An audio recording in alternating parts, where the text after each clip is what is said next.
300% 응답받는 전도 제자입니다. 요즘 말씀 흐름에 여러분들이 300% 응답받아야 된다 그러거든요.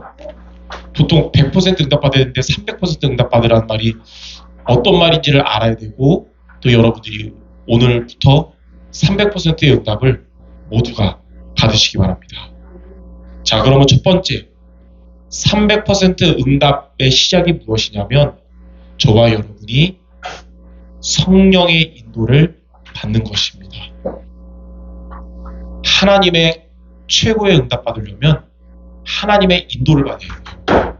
그래서 300% 응답 받으려면 성령 인도를 받아야 되거든요. 자, 성경에 보니까 첫 번째로 사도행전 13장 1절에서 4절에 이제 첫 선교를 앞두고 안디옥 교회 5명의 제자들이 성령 인도 받도록 이제 선교를 놓고 기도했어요.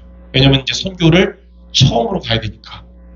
근데 그들이 기도하는데 성령께서 바나바와 바울을 따로 세워서 이 둘을 보내고 나머지와 성도들은 보내는 선교사로서 기도하라고 그렇게 했거든요. 이렇게 성령의 정확한 언약의 말씀을 붙잡고 선교를 시작한 거예요.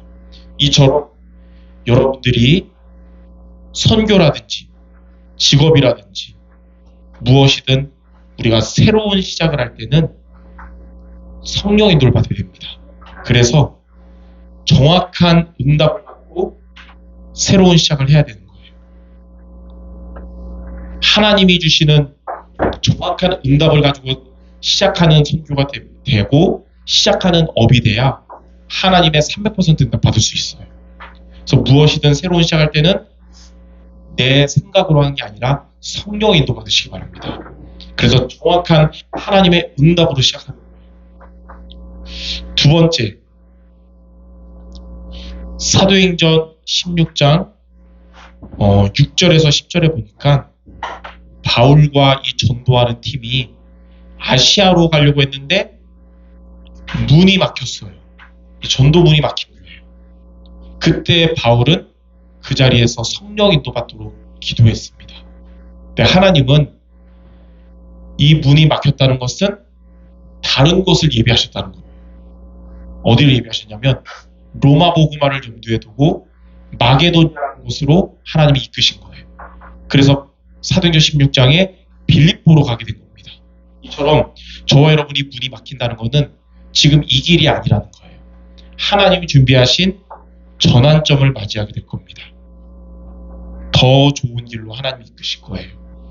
여러분들 잘 신앙생활하고 직장생활하고 이렇게 매일매일 살아가는데 문이 막히면 그때 낙심하거나 좌절하지 말고 성령 인도 받도록 그 자리에서 기도하기 바랍니다. 그럼 하나님은 예비하신 더 좋은 길로 이끄실 겁니다.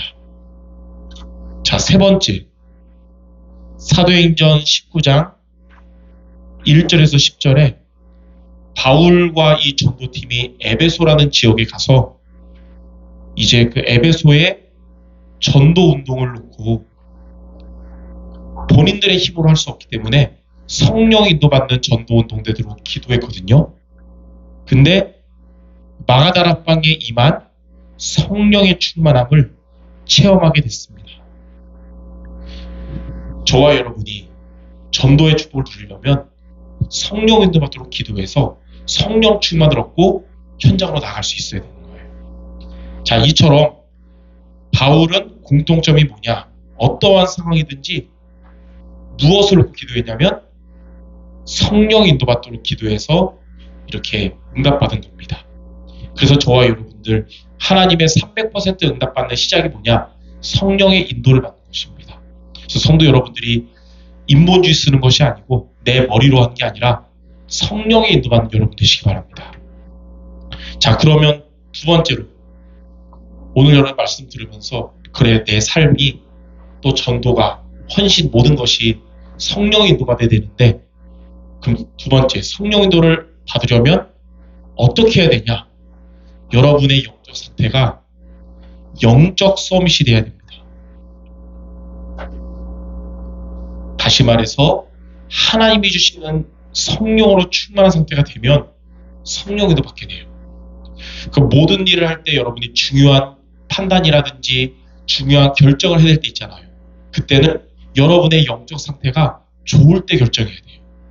안 좋을 때, 시험 들어서, 기분 상해서 결정하는 거는 성령도가 아닐 가능성이 크거든요. 그래서 인간은 둘 중에 하나예요. 영적 서밋 때든지 아니면 감정 서밋 때든지 또는 기분 서밋. 그 오은영 박사님도 그런 얘기를 했어요. 내 안 좋은 기분으로 인생을 결정하면 안 됩니다. 예, 세상 사람들도 그렇게 말했는데 여러분의 상태가 안 좋은 내 영적 상태로 판단하고 결정하면 안 돼요. 영적으로 하나님 주시는 은혜와 힘으로 충만할 때 성령도를 잘 받게 되는 겁니다. 그래서 항상 우리는 매일매일 여러분이 교회 주일날 예배 드릴 때나 매일매일 어디에 있든지 영적 서밋의 자리에 있도록 여러분이 되기 바랍니다. 자, 그럼 영적 서밋 되려면 크게 두 가지를 붙잡아야 돼요. 첫 번째는 뭐냐면 하나님이 주시는 정확한 언약을 붙잡아야 됩니다. 하나님의 정확한 언약을 붙잡아야 영적 서밋 되는 거예요. 정확한 언약이 뭐냐면 첫 번째, 영원한 언약 되시는 영원한 언약 그리스도를 붙잡아야 돼요. 그리스도는 2024년의 언약이 아니고 영원한 언약입니다. 구약 때도 그리스도가 구원의 언약이었고 신약 때도 그리스도가 구원의 언약이고 지금도 저와 여러분에게 구원의 언약은 다른 게 아니라 그리스도예요. 앞으로도 마찬가지고 죽을 때까지. 그래서 히브리서 13장 8절에 그리스도는 어제나 오늘이나 영원토록 동일하시다고 했어요. 자, 이 그리스도를 언약을 붙잡고 두 번째, 이 시대적 언약을 붙잡아야 됩니다. 지금 이 시대에 하나님이 우리에게 주신 사명이 있어요. 그걸 우리가 놓치면 안 돼요. 그 화요 집회 2강 말씀을 묵상하다 보니까 서론에 이런 얘기가 나와요. 교회와 교인들에게 재앙은 복음을 상실한 게 재앙이고 전도자와 전도 제자에게 재앙은 사명을 놓친 것이다. 그러니까 전도와 선교를 놓쳐버리면 재앙이라는 거예요. 그래서 우리는 하나님 우리에게 주신 이 사명이 이 시대에 뭐냐? 바로 세계복음화입니다. 그래서 여러분이 살면서 바쁘게 산다고 해서 세계복음화를 여러분이 놓치고 살면 안 되는 거예요. 항상 붙잡아요. 그래서 우리는 항상 두 가지는 평생 언약으로 붙잡으라고 했잖아요. 그리스도와 세계복음화. 평생 언약으로 잡아야 돼요. 세계복음화가 뭐냐? 지금 전 세계의 나라가 총 237개 나라거든요. 237개 나라에 구원의 언약 되시는 그리스도가 증거되는 게 세계복음화예요. 근데 하나님은 하신 말씀을 반드시 이루시는데 성경에 하나님이 약속하신 것 다 이루셨고 한 가지만 아직 안 이루어졌어요. 그게 바로 이겁니다. 세계복음화. 마태복음 24장 14절을 하나님 약속하셨어요. 이 천국 복음이 모든 민족에게 증거되고 끝이 올 것이다. 그래서 세계복음화 하나님이 앞으로 하실 겁니다. 예. 근데 누구를 통해 하시냐? 고린도전서 1장에 보니까 전도에 미련한 것으로 하시기를 기뻐하신다고 그랬어요. 그러니까 하나님이 사실은 마음만 먹으면 5분 안에 세계복음화 가능하거든요. 어떻게 하면 될까요? 안 믿는 사람들에게 하나님이 직접 나타나가지고 지옥 불타는 거 있잖아요. 그 동영상 보여주면서 너 지금 영접 안 하면 여기 다 가 그러면 영접 안 할 사람 있을까요? 다 하겠죠. 근데 하나님 그렇게 안 하시고 저와 여러분의 복음 전파를 통해서 구원의 응답을 누려가신다는 거예요. 그래서 우리는 그리스도를 언약을 붙잡고 세계복음화의 사명을 항상 갖고 살아야 돼요. 그래서 여러분들이 내가 집에서 밥을 먹어도 왜 내가 밥을 먹냐? 내가 왜 건강해지냐? 뭐 때문에? 세계복음화 때문에.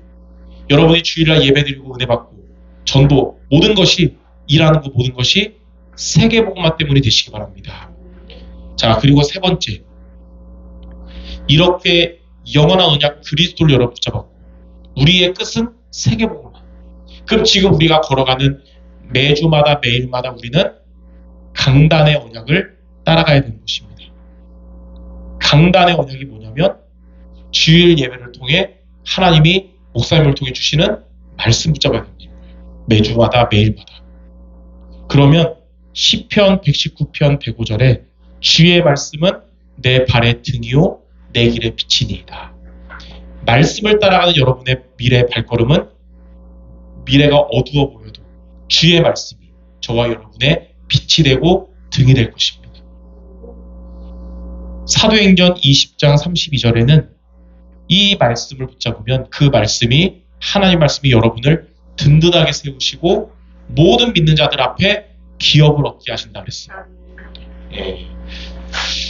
이번 주에 강단 말씀이 나를 지키시는 주 하나님이잖아요. 여러분이 이번 주에 무슨 일을 만나든지 누구를 만나든지 어떤 문제가 오든지 하나님이 나의 과거를 지켜주시고 나의 오늘도 지켜주시고 미래도 지켜주신다는 말씀을 언약으로 붙잡고 승리하시기 바랍니다. 자, 이렇게 정확한 언약을 붙잡을 때 영적 썸이 되고, 두 번째는 뭐냐면 정확한 언약을 붙잡았다면 이 언약이 뭐로 이어져야 되냐면 기도로 이어져야 돼요. 그래서 여러분들 기도의 비밀을 갖기 바랍니다. 말씀이 기도로 이어져야 영적 서밋 되는 거예요. 말씀과 기도 놓쳐버리면 감정 서밋, 기분 서밋 돼서 자꾸 예민해지고 부딪히고 안 좋아져요. 그러나 말씀이 기도로 이어지면 영적 서밋 되면 다 살리게 됩니다. 첫 번째 무슨 기도냐면 정시기도입니다. 정시기도는 뭐냐면 하루를 시작할 때 여기에 우리가 눈 뜨고 아침에 일어나는 시간은 다 다를지라도 하루의 시작은 아침에는 기도로 힘을 얻는 시간을 갖기 바랍니다.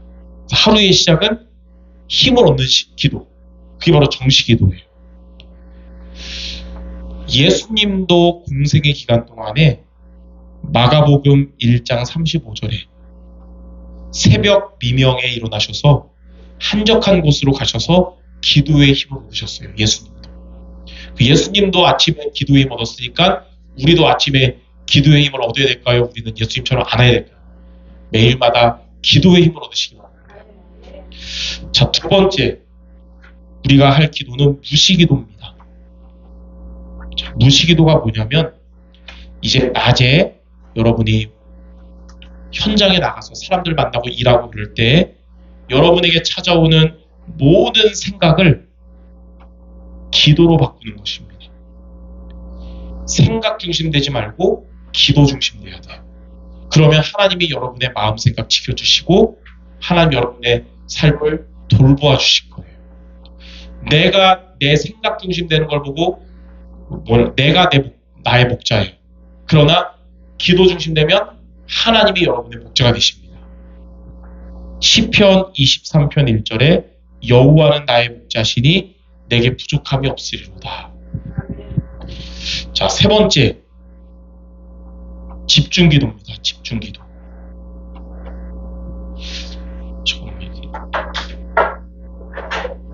집중기도가 뭐냐면 여러분이 이제 하루를 마무리하는 밤에 하루를 마무리할 때는 말씀 붙잡아야 돼요. 하나님의 말씀을 붙잡으면 말씀에 집중할 때 말씀이 여러분에게 답이 되고 치유가 됩니다. 말씀이 답이다. 예, 다른 게 답이 아니고 하나님의 말씀이 내게 답이다 그럴 때 우리의 영도 살아나고 마음도 풀리고 육신도 강건해지는 거예요. 성경에 나왔잖아요. 히브리서 4장 12절. 하나님의 말씀이 살아있고 활력 있어서 우리의 혼과 영과 관절 골수를 찔러 쪼갠다 그랬어요. 이렇게 기도의 비밀을 여러분이 도전하기 바랍니다. 세 가지 다 하면 제일 좋고 잘 안 돼도 한 개라도 도전 시작하시기 바랍니다. 그래서 정확한 언약의 말씀 붙잡고 기도하는 여러분들, 영적 서밋 돼서 성령인도 받는 여러분 될 줄 믿습니다. 자, 그러면 세 번째, 이렇게 우리가 정확한 언약과 기도의 비밀로 성령인도 받으면 어떻게 되냐면 첫 번째로 이제 여러분의 현장에 있는 우리의 현장에는 교회 밖에는 병든 자들이 많이 있어요. 몸이 병든 자도 있고 마음이 병든 자도 있고 영이 병든 자도 있어요. 이런 병든 자를 치유하게 됩니다. 자, 영적 썸이 안 될 때, 기분 썸이 감정 썸이 될 때는 옆에 있는 사람을, 병든 자를 치유하지 못하고 싸우게 돼요. 그러나 영적 썸이 되면 옆에 있는 사람 살리게 돼요. 성경에 보니까 사도행전 13장 5절에서 12절, 바울이 영적 서밋으로 그 현장 가서 그곳에 있는 무속인을 만나서 무속인을 복음으로 치유하게 되었습니다. 영적 서밋으로. 두 번째, 사도행전 16장 16절에서 18절에 빌립보에 영적 서밋으로 갔는데 귀신 들린 여종을 만났어요. 만약에 바울이 영적 상태에 안 좋았으면 짜증났을 겁니다. 복음 전하는데 자꾸. 그러나 영적 서밋에서 그 귀신 들리는 점치는 여종, 이 점술인을 그리스도의 이름으로 귀신 떠나가게 하고 치유하게 된 것이에요. 자, 세 번째, 사도행전 19장 8절에서 20절에 보니까 에베소 지역에 갔는데 그 에베소는 우상 숭배자들이 되게 많아요. 근데 바울이 그곳에 영적 서밋으로 가서 우상 숭배자를 치유하게 되었습니다. 우상 숭배자들이 깨달았어요. 이 우상이 구원의 길이 아니라 그리스도가 구원의 길이구나. 예수님 영접하고 섬기던 우상들을 다 모아서 불에 태워버렸어요. 얼마나 감사해요. 그렇죠? 이처럼 여러분이 영적 서밋으로 현장에 나가면 여러분을 만나는 병든 자들이 치유될 줄 믿습니다. 자, 두 번째, 이제 현장에 여러분이 영적 서밋으로 가니까 누구를 만나 세우냐면 지속할 제자를 찾아서 이제 제자를 세우게 돼요. 그러면 이제 말씀 운동이 시작되는 거예요. 지속적으로. 첫 번째로, 자, 사도행전 13장에 성령 충만한 바울이 무속인을 치유하고 그랬잖아요. 그곳에서 지속할 제자인 총독을 제자로 세우게 됐어요. 두 번째, 사도행전 16장에 보니까 바울이 영적 서밋으로 가서 귀신 들린 여종도 치유했는데 그곳에 지속할 제자로 루디아와 또 감옥 갔을 때 예수님 영접한 간수의 가족을 지속할 제자로 세우게 됐고, 이 사람들과의 말씀 운동으로 시작돼서 생긴 교회 이름이 뭐냐? 대한예수교 장로회 빌립보 교회. 장로회는 아니겠죠. 이 빌립보 교회가 이렇게 시작된 거예요. 자, 세 번째, 사도행전 19장에 에베소에서도 제자들을 따로 세우게 되었습니다. 지속할 자들을 따로 세우게 된 거예요. 이렇게 여러분들이 성령인도 받도록 영적 서밋으로 현장 가면 하나님이 여러분 만나게 하는 병든 자를 치유하고 살리게 하시고 그곳에 제자를 찾게 될 것입니다. 여기까지 받는 응답이 300% 응답이에요. 말씀을 정리하고 마칠게요. 이 정확한 내용을 가지고 여러분이 성령인도 받는 걸 보고 뭐라 그러냐면 이게 바로 전문성 100%다. 이렇게 말하는 거예요. 이게 정확한 내용 가지고 성령인도 받는 게 전문성 100%. 이거 가지고 현장에 있는 병든 자를 치유하는 걸 보고 뭐라 그러냐면 이게 바로 현장성 100%. 그리고 이제 현장에 이제 지속할 제자를 찾아 세우게 되죠. 그걸 보고 뭐라 그러냐면 시스템 100%라고 해요. 그래서 300%의 전문성 응답받아야 된다. 300% 응답받으라 그 말이 뭐냐? 전문성 100%와 현장성 100%, 시스템 100%, 이 세 가지 합쳐서 300%라고 그러는 거예요. 그래서 한마디로 여러분이 성령인도 받으면 여러분 현장에서 병든 자를 치유하고 제자를 세우게 될 것입니다. 이 응답이 바울의 응답이었고 지금 여러분들의 현장에서의 응답 모두 되시기를 주님의 이름으로 축원합니다. 기도하겠습니다. 하나님 감사합니다. 우리 모든 성도들 우리가 있는 처한 그 현장에서 성령의 인도를 받는 우리 모두 되게 하여 주옵소서. 이를 위해서 하나님이 주신 정확한 언약의 말씀을 붙잡고 기도의 비밀을 가진 자들 되게 하여 주옵소서. 그래서 영적 서밋으로 현장에 나아가서 많은 병든 자들을 치유하며 지속할 제자를 찾아 세우게 하여 주옵소서. 예수 그리스도 이름으로 기도드립니다. 아멘.